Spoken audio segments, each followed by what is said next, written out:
पुस्तकों के बारे में कुछ बताना चाहोगे जी? क्या लिखा है ऐसा खास जो आप इतनी रात को भी यहाँ इनको बांट रहे हो?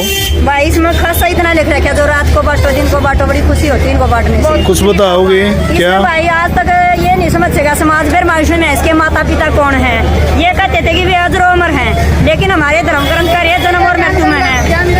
दुर्गा माता श्रृंगार करे, वो ये कहते भाई माता बोलो उसको, फिर वो श्रृंगार क्यों करा भाई? विधवा तो कर, सुहागन कर सके श्रृंगार, कुंवारी तो कर नहीं सकती। तो इसमें ये नई बात है भाई, जो समाज के लिए सोचने के लिए भी ये चीजें बहुत नहीं। इस पुस्तक में नई बात है या हमारे शास्त्रों में भी ऐसा लिखा हुआ है कुछ? ये शास्त्रों में ही लिखा हुआ, वही निकाला संत रामपाल जी महाराज ने। अच्छा, उसी में से निष्कर्ष निकाला भाई, सच्चाई को देखो, पढ़े लिखे आप। तो आपका कहने का मतलब है ब्रह्मा विष्णु महेश के माता पिता भी हैं और देवी दुर्गा के पति भी हैं। तो आप बता सकते हो कौन है वो? देवी दुर्गा का पति ये 21 ब्रह्मांड का मालिक है, जो काल है, जो ब्रह्मा विष्णु महेश का पिता है। काल तो शिव जी भगवान को कहते हैं। नहीं, शिव भगवान ये दुनिया वैसे ही कहती है। धर्म ग्रंथों में खोल के देखेंगे ना, समाज देखेगा भी धर्म ग्रंथ क्या करे। सतपुरुष को आ गया, अक्षर पुरुष और परम अक्षर पुरुष गीता जी में। अच्छा, उसमें प्रमाण है ये। लेकिन आप आज तक हमारे इतने धर्मगुरु हो चुके हैं, इतने बड़े बड़े धर्मगुरु हैं, कथावाचक हैं, इन्होंने तो ऐसा कुछ नहीं बताया। आप कोई अलग ही गीता बता रहे हो। कैसे उनको पता ही नहीं था। पूर्ण संत होता वही बताता है। धरती पर पहले पूर्ण संत आया नहीं था, अभी आया ये। अच्छा, संत रामपाल जी महाराज है और ये सच्चाई दिखाते हैं। पढ़ा लिखा समाज आज हमारा ये धोखे में नहीं रह सकता। आज हमारे जो धर्मगुरु बने बैठे थे ना, इन्होंने भी स्वीकार करना पड़ेगा। जो इनको चाहने वाले हैं वो भी स्वीकार करेंगे भी सच्चाई क्या, शास्त्र क्या करे, कर क्या रहे हैं, करना क्या चाहिए था हमारे को। तो अब ये अंधेरे में दुनिया नहीं रहेगी, सच्चाई को स्वीकार करेगी, थोड़ा टाइम लगेगा। तो आपका कहने का मतलब ये है कि आज तक जितने भी धर्मगुरु हैं वो सभी झूठा ज्ञान दे रहे हैं और आपके गुरुजी संत रामपाल जी महाराज सिर्फ अकेले ही हैं जो इस धरती पे सच्चा ज्ञान दे रहे हैं। ये तो प्रत्यक्ष है भाई, लाया जोड़ा नहीं। ये शास्त्र में प्रमाण दिखा रहे हैं, उंगली लगा लगा के दिखाते हैं। अपने घर में जो धर्म ग्रंथ है उनमें से निकाल के दिखाते हैं भाई। अपने जाकर घर में देखो, पढ़ो, सच्चाई तो ये भी है। जो धर्मगुरु हैं इन्होंने आज तक धर्म ग्रंथों के बारे में बताया ही नहीं है। मन गढ़ बताते हैं जो हमारे मानव समाज के लिए अशांति है और बहुत नुकसानदायक है। जो हमारा मनुष्य जन्म मोक्ष के लिए मिला है, अगर मोक्ष नहीं मिला तो फिर 84 लाख दुनिया का यही सिलसिला चलता रहेगा। कैंसर जैसी बीमारियों की शिकार हो रहे हैं हम श्रद्धा भक्ति करके। हम अच्छा, मतलब फिर कैंसर की बीमारियां संत रामपाल जी महाराज से नाम दीक्षा लेने के बाद ठीक हो जाती हैं? बिल्कुल, वो जो दीक्षा देते हैं वो शास्त्र के अनुसार भक्ति बताते हैं। शास्त्र के अनुसार भक्ति बताने से घोर से घोर कितना भी घोर से घोर अपराध हो या कितना पाप कर्म हो, कितना भी हमारा वो सारा करता है, शुभ कर्म बनते हैं हमारे। फिर ऐसे तो आपके गुरुजी हॉस्पिटल भी बंद करवा देंगे। देखो, अगर समाज समझेगा तो हॉस्पिटल तो कहने की जरूरत नहीं है, अपने आप ही बंद हो जाएंगे। अगर समाज समझेगा, जितना जल्दी समझेगा उतनी बुराइयों से बचेगा, बीमारियों से बचेगा।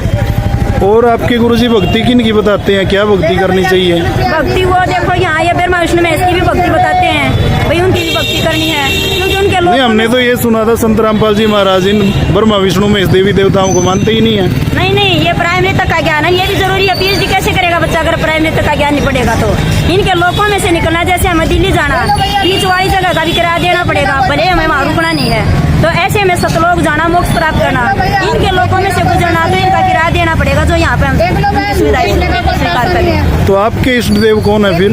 हमारे इष्ट देव कबीर परमात्मा, जो चारों युगों में आए हैं। और बहन जी, एक बात और मैं आपसे पूछना चाहूँगा, यहाँ मैंने जितनी भी औरतें देखी और आप भी खड़े हुए, किसी ने भी मान लो ये जो हिंदू समाज में औरतें श्रृंगार करती हैं, लाली लिपस्टिक लगा, किसी ने भी नहीं ऐसा कर रखा है, ऐसा क्यों? आप अलग हो गया कुछ हिंदू समाज से? नहीं, अलग नहीं भैया। देखो, परमात्मा ने हमारे को गर्भ से बाहर निकाला, उंगली, नाक, कान सभी लगा के भेजा है। अगर जरूरी होता तो ये भी लगा के भेज देता। क्या परमात्मा ने कोई मुश्किल थोड़ी ना था। हम यहाँ पे एक उंगली कट जाती, उसको दोबारा वैसे नहीं लगा सकते जो परमात्मा ने लगाई है। अगर श्रृंगार जरूरी होता तो परमात्मा लगा के भेज सकते थे, उसे कोई मुश्किल नहीं था। हमारा मनुष्य जन्म का काम है वो भक्ति करना है और मोक्ष प्राप्त करवाना है। मीराबाई कहीं पे भी आपको बाहर आडम्बर में नहीं दिखेगी। जितनी भी हमारी जो बहनें जिनके आज नाम गिने जा रहे हैं, वो भक्ति में रुचि रखती थी, वो श्रृंगार में रुचि नहीं रखती थी। उन्होंने भगवान और मोक्ष प्राप्ति के लिए मनुष्य जन्म का। तो मतलब फिर ये करने नहीं चाहिए ये काम? ये मतलब जो औरतें श्रृंगार करती हैं करना ही नहीं चाहिए? नहीं, श्रृंगार जरूरी होता तो भगवान लगा के नहीं भेज देता। जरूरी नहीं है श्रृंगार, इसमें मनुष्य जन्म में भक्ति जरूरी है। एक सांस का तो हमारा यहाँ पे भरोसा नहीं है, फिर हम क्या करेंगे श्रृंगार करके? परमात्मा ने सारी चीजें लगा के तो भेज रखा है। तो आजकल आडंबर है भाई। आजकल जो औरतें ऐसा आजकल तो सभी कर रही हैं, खैर आप कुछ औरतें नहीं कर रही होंगी, तो उनके लिए आप क्या कहना चाहोगे? उनके लिए हम यही कहना चाहेंगे कि जो संत रामपाल जी महाराज ये बुक के बंटवारे हैं, ज्ञान गंगा गीता तेरा अमृत ज्ञान है, साधना चैनल पर सत्संग है, कई चैनलों पर भी आता है सत्संग है, सत्संग सुने और ये देखे भाई शास्त्र क्या करे, कर क्या रहे, करना क्या चाहिए था हमारे को मनुष्य जन्म में, जो ना करने का था वो तो कर रहे हैं, जो करने का था वो कर नहीं रहे हम। तो आपने तो फिर जैसे अभी करवा चौथ गया और कल परसों को दिवाली आ रही है, आप तो ये त्योहार भी नहीं मनाते होंगे? ये त्योहार इसलिए नहीं मनाते, किसी भी धर्म ग्रंथ में जो मनाते ही नहीं आप? बिल्कुल भी नहीं, जो हमारे धर्म ग्रंथ मान्य ग्रंथ है, गीता है, 4 वेद, 6 शास्त्र है, उनमें कहीं पर भी किसी भी त्योहार का विवरण नहीं दे रखा है, किसी भी त्योहार के बारे में मनाने के लिए नहीं बोल रखा। सारे भारत में हमारा हिंदू समाज ये त्योहार मना रहा है और आप कह रहे हैं मनाने नहीं चाहिए, किसी सदग्रंथों में प्रमाण ही नहीं है। ये भाई मेरे देखा देखी करते आ रहे हैं, आज तक इन्होंने यही नहीं सोचा हमारे धर्म ग्रंथों को खोल के देखे। आज संत रामपाल जी महाराज ने ये संसार के ऊपर उपकार किया है, भाई अपने धर्म ग्रंथों को देखो कितना बुरा हाल हो रहा है, कितने अकाल मृत्यु हो रही है, कितने एक्सीडेंट हो रहे हैं, तो ये इसलिए हो रहे भाई वो ये जो हमारे धर्म ग्रंथों के विरुद्ध साधना कर रहे हैं, इसलिए हमारे त्योहार को त्योहार का कहीं पर नहीं दे रखा किसी भी धर्म ग्रंथ में। तो आप जितने भी यहाँ पे खड़े हैं किसी ने करवा चौथ का व्रत नहीं रखा? हाँ, करवा चौथ रखा है ना, होली का व्रत रखा है ना, हमारी ये जो और भी साधनाएं हैं वो नहीं करते हम शास्त्र के अनुसार भक्ति करते हैं। आज धनतेरस है, इसका कहीं पर भी किसी धर्म ग्रंथ में प्रमाण नहीं दे रखा।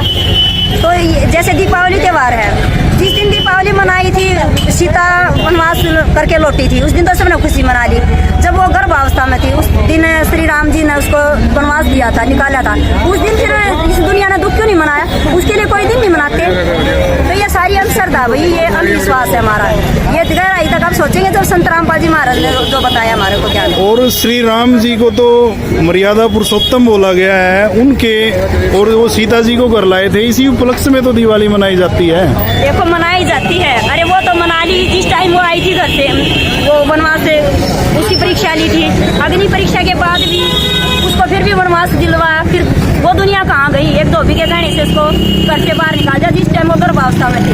ऐसे तो कोई आम इंसान भी औरत को बाहर ना निकाले, और ये पुरुषोत्तम मर्यादा कहाँ की मर्यादा है ये, जिसके और कहीं बच्चे कहीं, वो क्या राजा खुशी होगा? उसने आखिर में भी सरयू नदी में छलांग लगा के आत्महत्या करनी पड़ी थी, उसमें सुख नहीं देखा अपनी जिंदगी में। तो मतलब आप ये कहना चाह रहे हो कि श्री राम जी मर्यादा पुरुषोत्तम कैसे हुए कि जब उन्होंने अग्नि परीक्षा लेने के बाद भी एक धोबी के कहने से अपनी पत्नी को गर्भावस्था में घर से बाहर निकाल दिया, और आखिरी सांस तक भी नहीं मिल पाए थे वो, सीता ने आखिरी सांस भी उनका मुंह नहीं देखा था। कैसे मर्यादा पुरुषोत्तम हो गए वो? जिसकी पत्नी है अपने पति के लिए जो वनवास भी साथ गई, इतना साथ निभाया, उसने ऐसी अवस्था में उसको बाहर निकाला। समाज क्या ये शिक्षा लेगा इससे, रामायण से? ठीक है जी, देखो आपने सभी नैन बहनों की बातें सुनी और आपके इन पर क्या विचार हैं कृपया कमेंट करके ज़रूर बताएं और वीडियो को ज़्यादा से ज़्यादा शेयर करें। धन्यवाद।